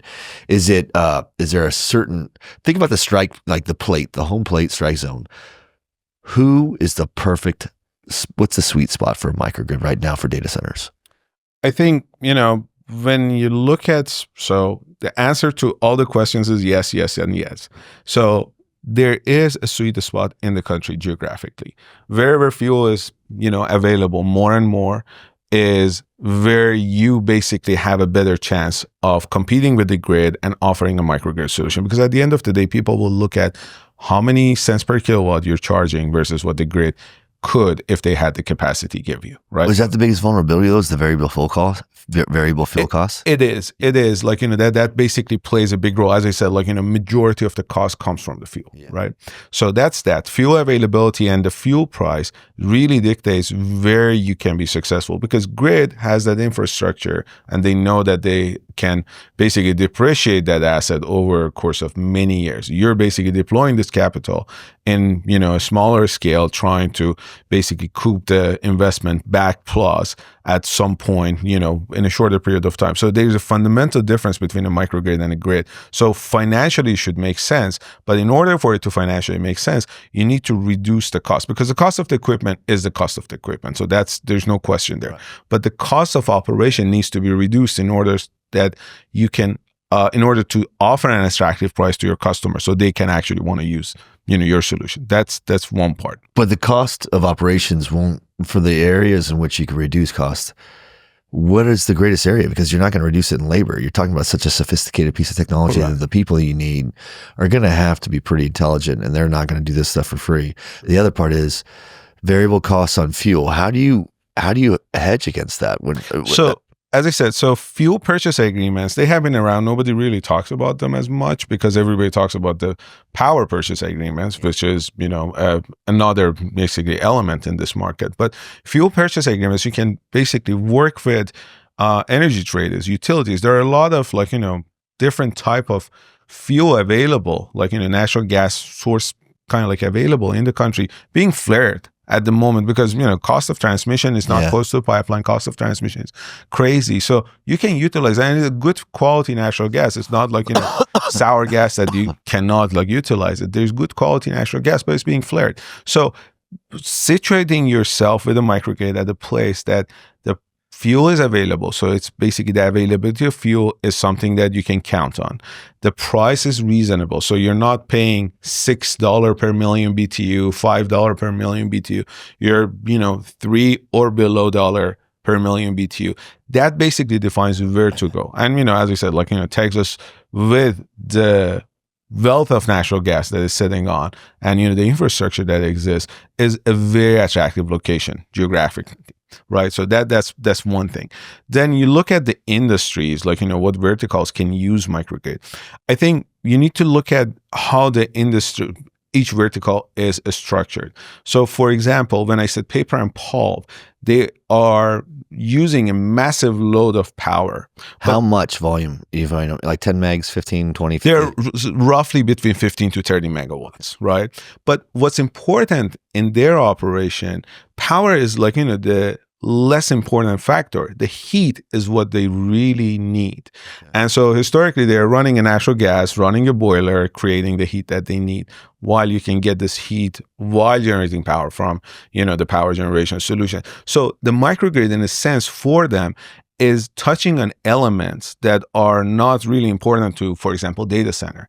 It's operating in a different, basically, a scale. It's trying to generate power and heat, but maintaining that heat. Continuation of that heat is critical to their operation. Power is important, but continuation of that heat supply is more important in some cases. When you go to hospitals, for example, there are smaller scales, 1 to 5 megawatt, maximum 10 megawatts. So when you start looking at them, again, the power is very important for sure, but they need the heat. They need, hot water. They need the steam. So that heat basically contributes a lot into that. Now, would the response time become, an issue there? Not really. They, most of the time, they're located in places that they already have grid as a backup. Bringing a microgrid solution to, a hospital is to increase their efficiency and reduce their costs. So there are different initiatives or applications for this. There are different reasons that different verticals might want to adopt the microgrid into the solution. And data center, because of their own requirements, the microgrid arrangement for them is completely different from a microgrid arrangement for a hospital, paper and pulp, or a cement factory. Well, let me go back to that question again then. Is there a geography in the United States where microgrids make best sense? Regions. I think, considering, it comes to the limitation of equipment, I think. Considering we don't necessarily want to be in the highest temperature, ambient temperature, in the country. Phoenix. Yeah. So we want to deregulate. Correct. We need to derate, the power output. We don't want to be at the highest elevation. We don't want to put it on the peaks of Wyoming, right? So because, at that point we are going to basically reduce the power output as well, because everything works based on the density of air at any point. So we want to be somewhere that is closer to sea level, it has a moderate temperature range, so that that kind of shapes up or cooler, right? So the cooler the better. So we want to be in this type of locations because of the limitation of the equipment. It doesn't mean that we can't go to Phoenix and put a microgrid there. It's possible, but would we gain the same efficiency that we gain if we go to somewhere with a? Well, you'd get different efficiencies if you went to those hotter markets and went to reciprocating engines over turbines anyway, wouldn't you? We would. Yeah, we would. So so understanding, what is the sweet spot for size? What's the minimum size where it makes sense to mobilize a microgrid? It really depends on the consumer. It really does depend on the consumer. But you can get a data center consumer.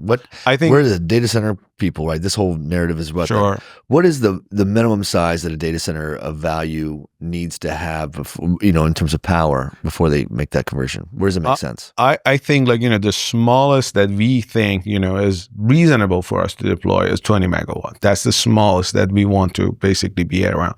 But I think the sweetest spot for us is blocks of 50. Okay. So blocks of 50 is pretty reasonable in terms of a structure, in terms of the economy of a scale, is something in the middle. And of course it can be expanded to 100 to 200 megawatts. But I think 50 is a very sweet spot for the range for us. How far do you go before you start tripping? There's lots of regulations with regards to how much power you can self-generate before you start having some concerns from the authorities having jurisdiction regarding what your knock output's going to be or something, right? So is it 100 megs for natural gas? Is that about right? Where you get to a tier or a class level? Correct. So the typical air permit, right? Basically that's all we're talking main about. Limiting factor. Typical air permit in the US is 100 ton a year, right? Ton. On NOx and CO. Okay. So with our power generation solutions, that's per parcel of land, is that what it is? That's per generation site. Okay, yeah. That's per generation. If I wanted to have 2 pieces of land and self-generate on each part, neighbors to each. Here's the catch. Both lands cannot be owned by the same operator. So they should be completely separate entities. That's the situation that we ran into here in Texas, that, the owner wanted to basically buy 2 pieces of land next to each other, get 2 separate permits, and no, it's not possible. So they have to be separate operators. Okay. So that's that. But then you come to the areas like Dallas areas, which is severe ozone rated zones. This 100 ton per year drops to 25 ton per year. Now that basically runs the capacity that you can deploy. At 100 ton per year, you can easily get to 120 megawatt with our solution. And, plus, our gas turbine technology has the lowest emission kind of in the market. With a 25 ton per year, we're capped at 55. We can't go beyond that. Even if we want to sell more and more, we can't. Because can't get the permits. We can't get the permits. So the permit will define the cap of the power generation, capacity that you can present to the customers. So a microgrid is going to be 20 to 100 megs, and it's going to be in an area where it's not at a high altitude, it's not at low altitude, low altitude wouldn't matter, but it wouldn't be at a super high area, hot area where you'd have to derate the power output of these turbines or engines, right? It's preferred not to be in those regions, but it doesn't mean that we can't deploy them there. It just economy of scale wouldn't really. All right. So what happens if someone's I need 400 megs? they would use a microgrid for part of it then maybe? And Probably. As I said, the microgrid, like, the gas generation is a part of microgrid.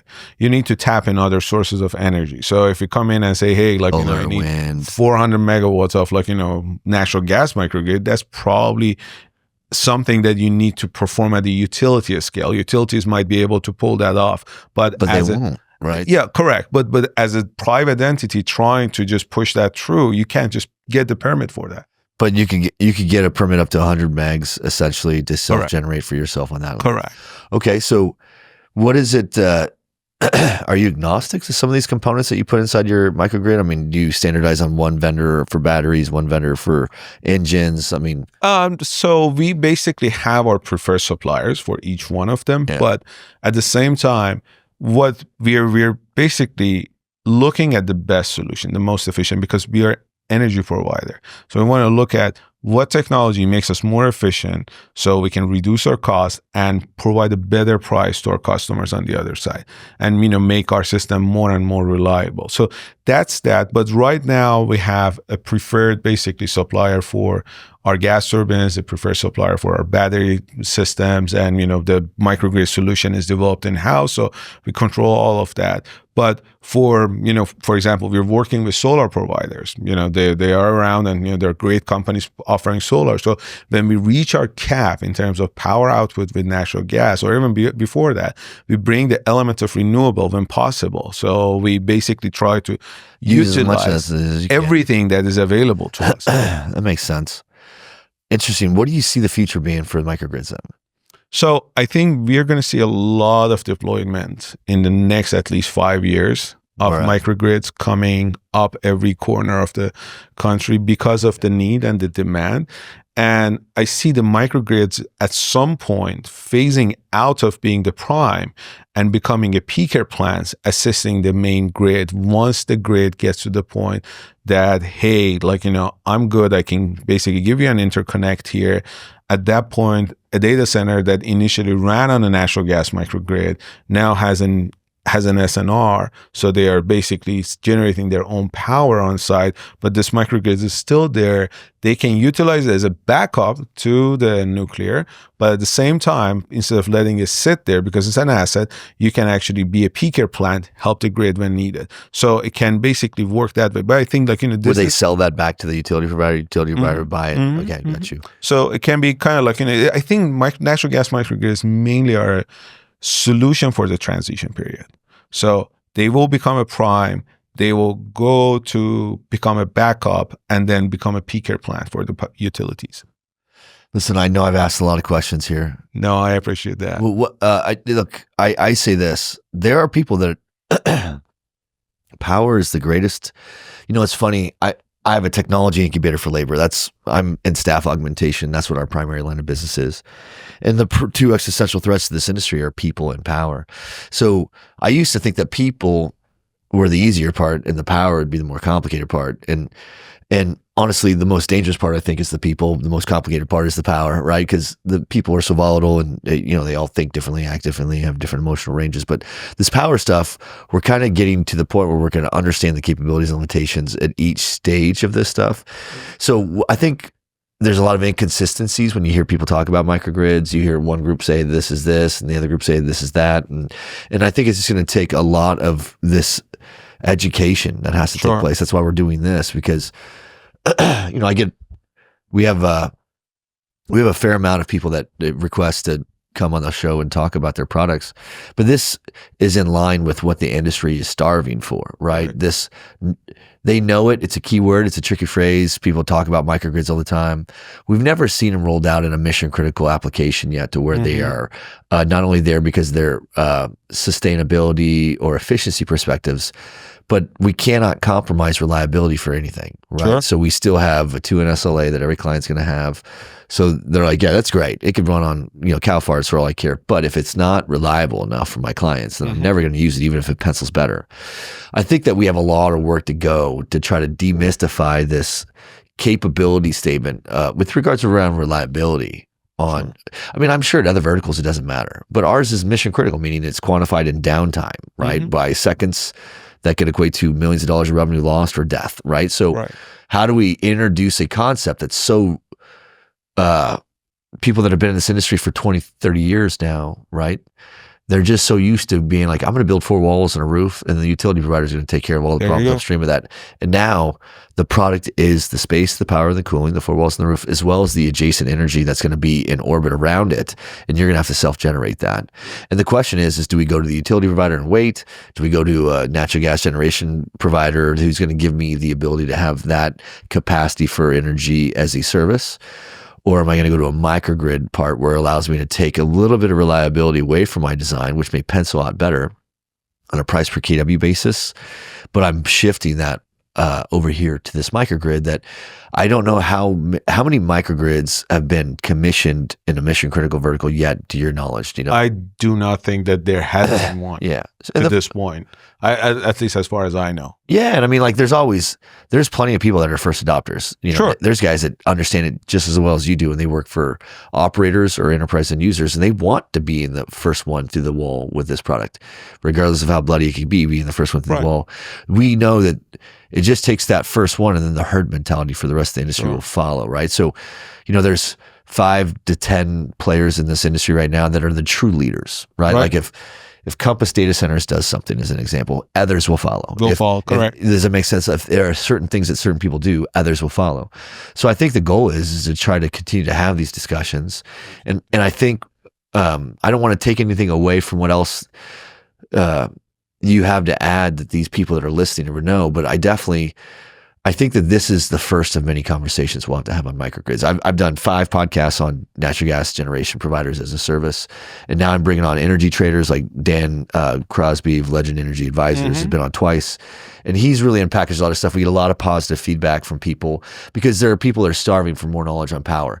This is something that seems too good to be true still, so we're going to have to break it down and humanize the capacity capabilities of a microgrid, and we're going to have to figure out what are the components, because I think that some of those components, once we understand some of those components that are involved in your solution, we'll probably understand that some of those components are already naturally adopted in other applications and how we run our data centers. Does that make sense? Yeah, absolutely. So before we bring this one home, I threw a lot of stuff at you. What didn't I ask that you want to make sure that the listeners that are paying attention, there's going to be a few people that are sitting up and they're listening because they're going to want to talk to you after this. What is it that you want them to know, and the other people in general? So I think, you know, one thing that, you know, definitely comes to mind is the fact that, you know, the data center industry has this need. It's known. Everybody knows it. You hear it every day. But it requires everyone to come together to deliver a solution. I want to emphasize on the fact that even though we do have the natural gas power generation as one of our products and the battery storage system as another, we are trying to work with everybody. So I think, like, you know, it's not because we know the limitation of our own solutions. We need other sources to come in. And so we need to look at it without, like, you know, prioritizing one solution over another. It's not like, you know, it has to be 100% clean. It has to be 100% natural gas. It has to make sense, and it has to meet the demand of the data center. So I think one thing that I want to emphasize again on is that, you know, let's not take any of the solution off the table, leave everything on, look at the timeline of deployment that each one of them has, and let's try to bring everything that is, you know, at our possession together to deliver this power that the data center industry needs. I like it. So how do people get in contact with you or METIS Power? Sure. So best way is our website. So there is basically our contact information, our email address, and all of that is there. They can also, you know, check my LinkedIn. I was like, we'll make sure that when this podcast gets published, we have your spelling and stuff. But it's you're most easily accessible on LinkedIn? LinkedIn. Yeah, I'm always on LinkedIn. I always check messages. So anyone that wants immediate answer on anything, drop me a message on LinkedIn. Is METIS, it sounds like it's focused on other industrial and commercial verticals of industry as well. Will it shift its focus primarily to data centers over the course of time, you think? Currently, we are actually focusing just on data centers. Okay. Right? Currently, our primary focus is the data centers because of the huge demand the market has, and because of the opportunities that are ahead of us. So we are almost like pausing on some of the other opportunities coming to us from different basically verticals, just focusing on the data centers and trying to basically work with data centers to develop the solution alongside with what they are doing. I love it. So I always end the podcast by asking people, what do you tell people you do for a living? What I do for a living? That's a very good question. I basically try to figure out what is out there in the market that there is a need for, and see how we can work toward generating a solution for that. So that's what we do. It's like a very evolving thing on our side. So I'm attached to my basically laptop and phone all day long, trying to see what's going on in the market, what's going on in the industry, and how do we fit? Because I personally believe if you cannot adopt fast enough, you get eliminated. And you have to be ready and flexible to start changing and adjusting the way that you approach things and the way that you do things.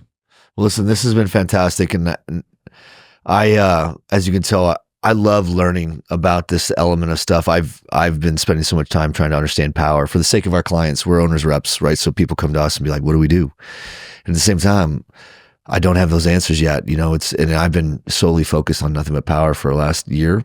And I've learned that there's a lot more to still be learned, right? And that although there's a huge demand for it, there's a very cautious approach that the industry takes, for sure, because slow is smooth and smooth is fast, right? So, but listen, is there anything else that you want to leave the listeners before we drop? No, absolutely. No, thank you so much. Really appreciate the opportunity. It was an honor to be here with you. It's great to have you here, man. Thank you. I appreciate it. And listen, for everybody that's listening, if you like the show, please like it and share it and subscribe to the podcast. We really appreciate your support. I also want to thank Horse Soldier Bourbon for being the official sponsor of Data Center Revolution, as well as DCAC Live. I don't know if you know anything about these guys, but they came on and did a podcast that'll be out in a few weeks, and they've done a lot to support veterans, and we do try to hire a lot of veterans in this industry. People ask about experience. There was a large data center operator that we used to do a lot of work with, and he's like, I only want data center experience. I'm like, that ain't going to happen. But I offer experienced people that have the most insane learning curve that they've ever had to learn in, and most of the time they're learning in life and death situations. Right. So we just do staff augmentation, and these people, they do a lot to help veterans. We hire a lot of veterans. So I want to thank them. I want to thank you for making the trip out here from California. And all the listeners for listening, thank you. Like, subscribe, and share with your friends. Thank you so much for joining the Data Center Revolution. I appreciate it. Thank you, buddy. All right.